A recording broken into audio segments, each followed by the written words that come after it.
오늘도 주의 전에 올라오신 여러분을 주님의 이름으로 환영하고 축복을 드립니다. 저에게 지대한 영향을 주었던 책이 있습니다. 에릭 프롬의 소유냐 존재냐 라는 책입니다. 아마 여러분 중에서도 읽어보신 분이 계시겠습니다만, 여기에 보게 되면 인간을 두 가지 형으로 나눕니다. 하나는 소유형의 인간과 또 하나는 존재형의 인간으로 나눕니다. 소유형의 인간은 말 그대로 소유에 중점을 두는 삶을 살아갑니다. 물질에 많은 것을 쌓기 위해서 부단히도 애를 쓰며 살아가는 대부분의 사람들이 바로 이 소유형의 인간형에 속한다라고 할 수가 있습니다. 반면에 존재형의 인간은 소유의 가치를 두는 것이 아니라 내가 존재하는 이유의 가치를 둡니다. 어떻게 살아가는 것이 인간답게 살아가는 삶인가? 내가 존재하는 그 이유가 무엇인가? 다시 말하면 to be, 되어져가는 존재에 대한 의미를 더 부여합니다. 이 책에서는 인간이 잘 사는 것은 삶의 의미와 가치를 물질에 두는 것이 아니라 내 존재에 두는 것이 중요함을 일깨워줍니다. 사실 무엇인가를 많이 소유하면서 살아가는 삶, 참 좋은 삶입니다.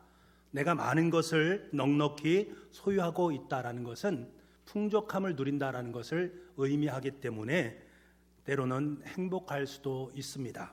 왠지 주머니에 돈이 많이 들어있으면 마음이 굉장히 뿌듯한 마음이 들지 않습니까?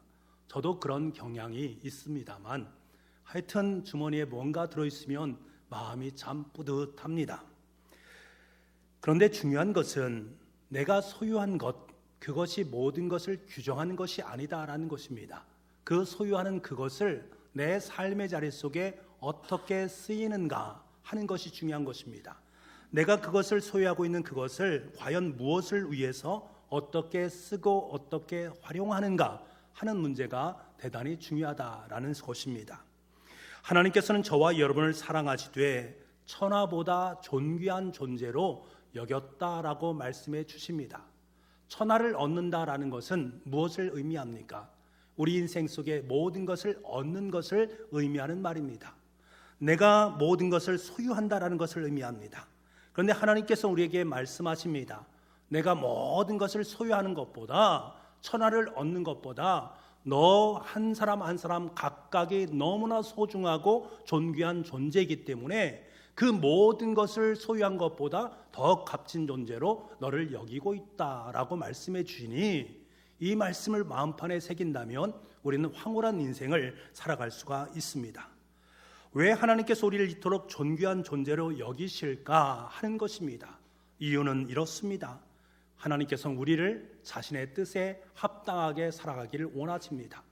자신의 목적에 합당하게 자신의 소망대로 아름답게 쓰이기를 원하시는 것이 주님의 마음입니다. 그러니까 우리가 하나님의 뜻에 합당하게 살아간다라는 것은 그리스도인의 존재 이유가 되는 것을 의미합니다. 이 목적을 상실하게 되면 우리는 이 인생을 살아가되 그 삶 자체가 무의미한 인생이 될 수가 있습니다. 세상에는 존재하는 모든 것들이 목적이 있다라고 말씀드리지 않았습니까? 목적이 없는 것은 아무것도 없습니다. 존재 가치는 존재의 목적에서 나오는 것입니다. 그러니까 잘 살기 위해서는 자신의 존재의 목적을 바르게 설정하는 것이 굉장히 중요합니다. 그렇기 때문에 우리는 항상 예수님께서 기도하신 것처럼 내 뜻대로 마옵시고 하나님의 원대로 하옵소서. 주님, 내 마음대로 살아가는 것이 아니라 하나님께서 원하시는 뜻대로 삶을 살기를 원합니다 라고 간절하게 기도를 드리는 삶을 살아가야 됩니다. 왜 그런가? 그 속에 존재의 목적이 있기 때문입니다. 여러분, 때로는 살면서 자신의 존재의 목적을 상실해 버릴 때가 있습니다. 소유에 눈이 멀어서 어리석은 부자처럼 곳간을 더욱더 확장시키자, 우리의 영혼을 향해서 좀 더 놀자, 좀 더 쉬자, 좀 더 먹고 즐기자라고 외치면서 살아가는 사람들이 있습니다. 때론 나 하나 구원받은 것으로 만족해서 내 이웃과 내 옆에 있는 그 사람이 구원을 받든 안 받든 상관없이 살아가는 삶을 살 수도 있습니다. 자신의 존재의 목적을 깨닫지 못한 채 무의미한 삶을 하루하루 살아가는 삶도 있습니다. 행여나 여러분의 삶의 자리는 과연 어떠하십니까? 여러분 가운데 이러한 마음이 있다면 다시 한번 이 시간에 여러분의 삶의 자리를 점검해 볼 수 있는 은혜의 시간이 될 수 있기를 간절히 소망합니다. 예수님께서는 이 땅에 오실 때에 하나님의 뜻을 이루시기 위해서 이 땅에 오셨습니다. 주님께서는 단 한시도 하나님께서 원하시는 그 뜻에서 벗어난 적이 없습니다. 그는 자신의 소유한 모든 것을 다 내어놓았습니다. 포기했습니다. 심지어 하늘의 영광과 하나님과 동등한 지위까지도 완전하게 포기하신 분이십니다.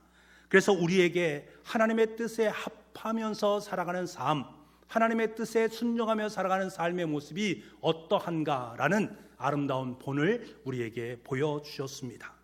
오늘 본문의 말씀을 보게 되면 예수님의 존재의 목적에 대해서 우리에게 분명하게 말씀해 주고 있습니다.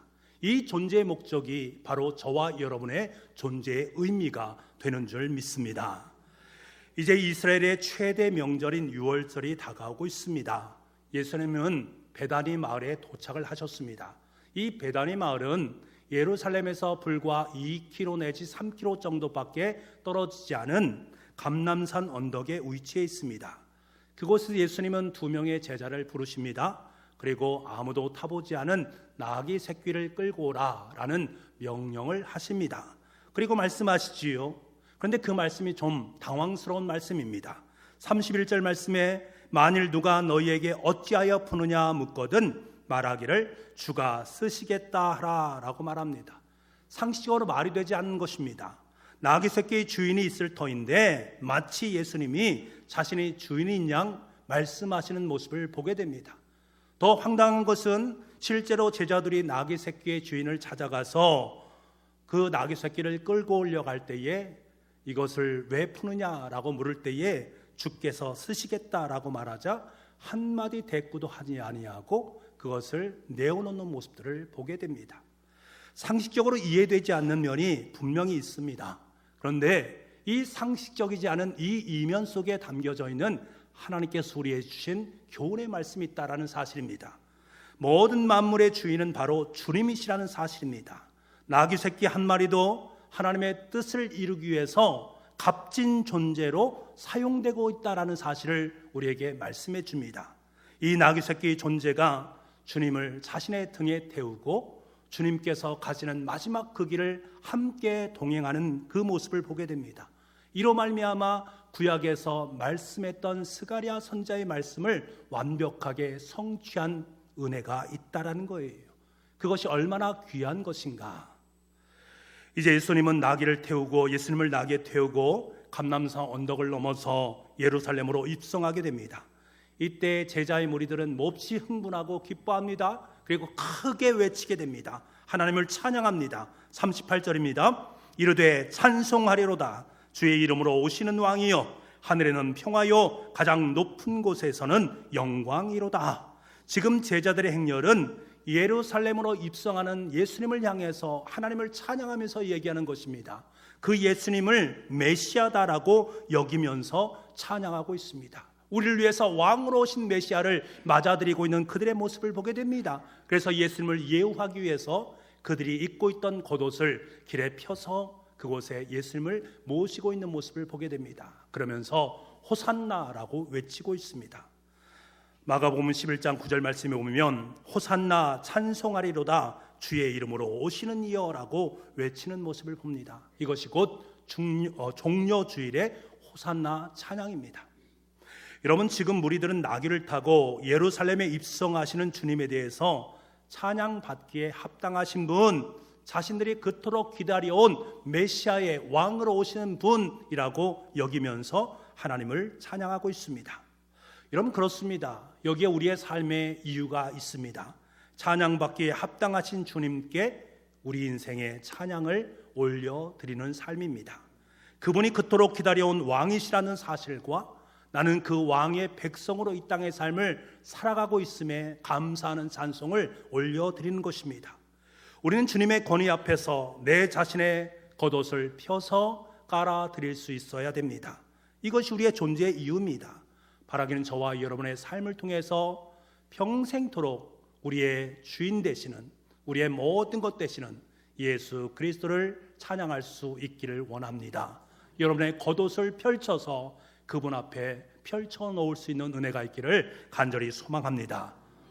그런데 여기에서 우리가 정말로 중요하게 여길 것이 하나 있습니다. 그것이 무엇인가 하면, 왜 예수님께서는 하필이면 예루살렘을 입성하실 때에 나귀 새끼를 선택하셨을까 하는 것입니다. 게다가 마가복음 11장 2절 말씀에 보게 되면 이 나귀 새끼에 대해서 아직 아무도 타보지 않은 나귀 새끼라고 되어 있습니다. 다시 말하면 이 나귀 새끼는 어린 나귀라는 것을 의미하는 것이고, 사람을 태우기 위해서 훈련을 전혀 받지 않은 나귀임을 우리에게 말해주는 것입니다. 이런 연약한 나귀를 타고서 예수님께서는 예루살렘으로 입성을 하고 계십니다.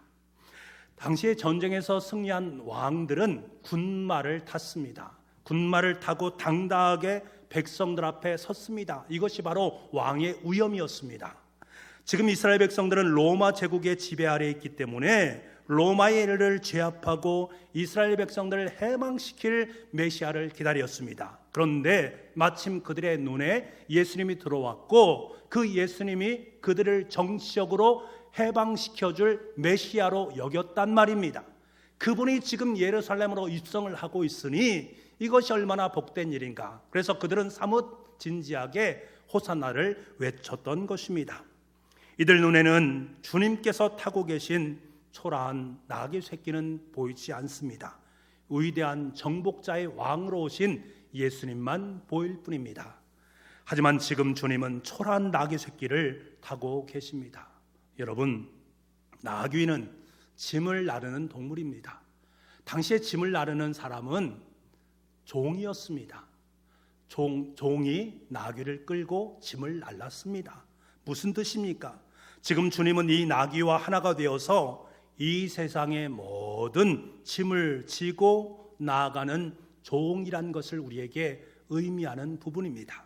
지금 주님 앞에서 호산나 왕으로 오시는 이여라고 외치는 그 외침의 모든 외침의 대상자들인 그들의 모든 죄를 짊어지시고 골고다 언덕을 향해서 나아가는 예수 그리스도의 모습을 우리에게 말씀해 주고 있습니다. 이것이 바로 나귀 새끼입니다. 사실 예수님은 모든 사람 위에 군림을 하실 수 있는 분입니다. 하지만 주님은 자신을 겸손하게 낮추시고 섬기는 종으로 이 땅에 오셨습니다. 그것을 단적으로 상징적으로 보여주는 장면이 나귀 새끼를 타고 예루살렘에 입성하는 모습입니다. 여러분, 나귀 새끼를 타신 예수님은 우리에게 두 가지를 동시에 말씀해 줍니다. 하나는 존귀한 왕으로 오신 예수 그리스도, 또 하나는 겸손한 종으로 오신 예수 그리스도, 이 두 가지를 동시에 말씀해 주고 있습니다. 역설적인 주님의 모습이지요. 여러분, 여기에 주님의 마음이 담겨져 있습니다. 주님은 왕으로 모든 권세를 가지고 계신 분이셨지만 겸손하게 그 모든 것을 다 포기하고 자기의 존재 이유를 깨달아서 그 이유를 향해서 한 걸음 한 걸음 주님의 종으로 이 땅 속에 오셨다라는 사실입니다. 왜 그러셨을까? 거기에는 바로 존재의 이유가 있습니다. 주님께서 하늘의 권세를 내려놓으신 것도, 이 땅에 겸손의 종으로 오신 것도, 겸손하게 나귀의 새끼를 타신 것도 그 속에 바로 예수님의 존재 이유가, 하나님의 뜻이 고스란히 담겨 있다라는 사실입니다. 여러분, 이 뜻은 어디를 향하고 있습니까? 이 존재 이유는 어디를 향하고 있습니까? 그것이 너무나 중요합니다. 그것은 바로 예수 그리스도의 십자가의 죽으심을 향하고 있습니다. 다시 말하면 십자가를 향하고 있다라는 사실입니다. 다시 말하면 예수님의 존재 이유는 십자가였습니다. 사도 바울은 이 사실을 너무나도 분명하고 선명하게 깨달았습니다. 그래서 우리에게 고백하고 있습니다. 빌립보서 2장 6절부터 8절까지 말씀, 너무나 소중하고 귀한 말씀인데요, 이 말씀을 우리 함께 보기를 원합니다. 빌립보서 2장 6절부터 8절입니다. 시작. 그런 근본 하나님의 본체시나 하나님과 동등됨을 취할 것으로 여기지 아니하시고 오히려 자기를 비워 종의 형체를 가지사 사람들과 같이 되셨고 사람의 모양으로 나타나사 자기를 낮추시고 죽기까지 복종하셨으니 곧 십자가에 죽으심이라.